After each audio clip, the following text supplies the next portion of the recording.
Hi అందరికి. ఈరోజు మనం స్ట్రీట్ స్టైల్‌లో క్రిస్పీ ఆనియన్ సమోసా చాలా ఈజీగా ఎలా చేసుకోవచ్చో చూద్దాము. ముందుగా సమోసా షీట్ కోసం ఒక బౌల్‌లో ఒక కప్పు మైదా తీసుకొని, కొంచెం ఉప్పు, ఒక టీ స్పూను ఆయిల్ ఏసుకొని కలుపుకొని, కొంచెం కొంచెం వాటర్ ఏసుకుంటూ సెమీ సాఫ్ట్ డో లాగా కలుపుకోవాలి. కలిపిన తర్వాత ఒక 5 మినిట్స్ పక్కన పెట్టేద్దాము. ఆలోపు పిండి అనేది మంచిగా సాఫ్ట్ అయిపోతుంది. వేరే బౌల్‌లో 2 టేబుల్ స్పూన్ల మైదా, కొంచెం వాటర్ ఏసుకొని ఉండలు లేకుండా స్మూత్‌గా కలుపుకోవాలి. వీడియోలో చూపిస్తున్న విధంగా ఇలా కలుపుకొని దీన్ని పక్కన పెట్టేద్దాము. ముందుగా కలుపుకున్న పిండిని ఒకసారి మళ్ళీ కలుపుకొని చిన్న చిన్న ముద్దలుగా చేసుకొని పుల్కాలాగా రోల్ చేసుకోవాలి. మనం ఎన్ని అయితే అన్ని పుల్కాలాగా ఒకేసారి రోల్ చేసుకున్న తర్వాత ఒకదాని పైన ఒకటి లేయర్ చేసుకొని ఎంత కావాలంటే అంత పెద్ద సైజులో పల్చగా రోల్ చేసుకోవాలి.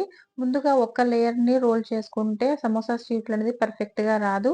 ఒక పుల్క పైన ఆయిల్ అప్లై చేసుకొని, పొడి పిండి చల్లుకొని, ఇంకో పుల్కా వేసుకొని 2 గాని, 3 గాని మీకు నచ్చిన విధంగా ఎన్నైతే అన్ని పుల్కాలేసుకున్న తర్వాత చాలా పల్చగా రోల్ చేసుకోవాలి. ఇలా రోల్ చేస్తేనే పర్ఫెక్ట్ షీట్స్ వస్తాయి. ఇప్పుడు పెనం మీద ఒక్కో షీట్‌ను కొన్ని సెకండ్లు మాత్రమే రోస్ట్ చేసి కూల్ చేసుకోవాలి. ఇప్పుడు 4 వైపులా ఎక్స్‌ట్రాస్ ఉన్నాయి కట్ చేసుకొని మంచి స్క్వేర్ షేప్‌లో కట్ చేసుకోవాలి. 4 వైపులా కట్ చేసుకుంటేనే మనకి షీట్స్ అనేది పర్ఫెక్ట్ షేప్ వస్తుందనమాట. ఇలా కట్ చేసుకున్న ఈ సమోసా షీట్‌లని ఈజీగా సెపరేట్ చేసుకోవచ్చు. ఇలా సెపరేట్ చేసుకున్న సమోసా షీట్‌లని ర్యాపింగ్ కవర్‌లో పెట్టేసి 2, 3 మంత్స్ మనం ఫ్రిడ్జ్‌లో పెట్టుకొని స్టోర్ చేసుకోవచ్చు. చాలా పలుచగా ఉంటాయండి. ఇవే సమోసా షీట్స్. ఇవి చేయడానికి కొంచెం ప్రాసెస్ పడుతుంది.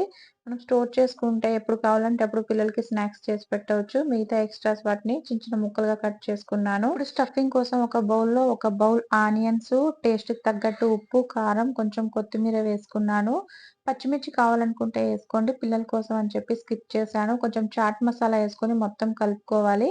ఇప్పుడు ఒక్కొక్క సమోసా షీట్‌ని తీసుకొని ట్రయాంగిల్ ఆకారంలో ఫోల్డ్ చేసి మైదా పేస్ట్‌తో సీల్ చేయాలి. ఇలా సీల్ చేసిన తర్వాత కొంచెం పాకెట్ లాగా వస్తుంది ట్రయాంగిల్ షేప్‌లో. అందులో ఆనియన్స్‌ని ఫిల్ చేసుకోవాలి. అలానే ఎడ్జెస్ అన్నిటిని పేస్ట్‌తో సీలింగ్ చేసి మొత్తం ట్రయాంగిల్ షేప్ లాగా ఫోల్డ్ చేసుకోవాలన్నమాట. వీడియోలో చూపిస్తున్న విధంగా.